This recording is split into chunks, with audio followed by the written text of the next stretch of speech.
Okay, you know that feeling, right? You meet someone new and bam, it's like a switch flips. Your heart starts doing this weird little flutter, your brain goes into overdrive, and suddenly this person is just everywhere in your head. It's exciting for sure, but it's also kind of confusing and honestly, a little overwhelming.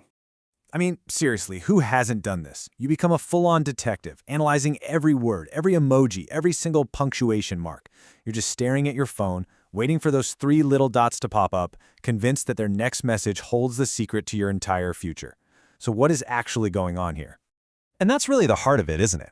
This intense, all-consuming rush, does it mean you found the one? Or is it possible that your own brain is building a beautiful, elaborate illusion? Well, it turns out there's a name for this whole experience. It's not just some random crush.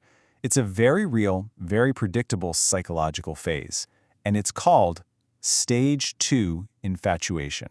So let's give this feeling a name and figure out what it's all about. So, what is Stage 2 infatuation? Put simply, it's that early stage where your brain takes just a few little crumbs of information about someone and builds a whole fantasy person around them. It's honestly less about who they actually are and way more about who you imagine them to be.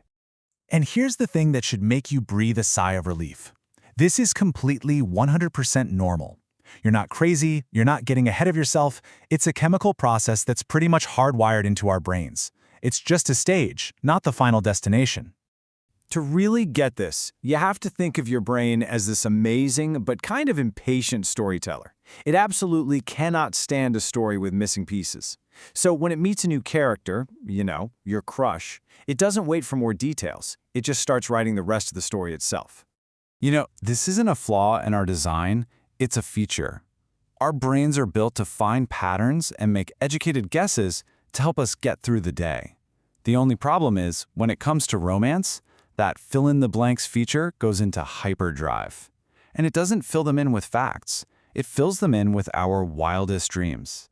And this right here shows the gigantic leap our minds can make. Look at the left side. The actual data is tiny. They smiled. You like the same music. They texted back fast. Now look at the right. Soulmate. Understands you perfectly. Always thinking of you. See? Our brain takes these little pixels of information and builds an entire HD masterpiece of a person. It's an incredible work of fiction. So what's the fuel for this fantasy engine? Well, it's a powerful little chemical you've probably heard of called dopamine.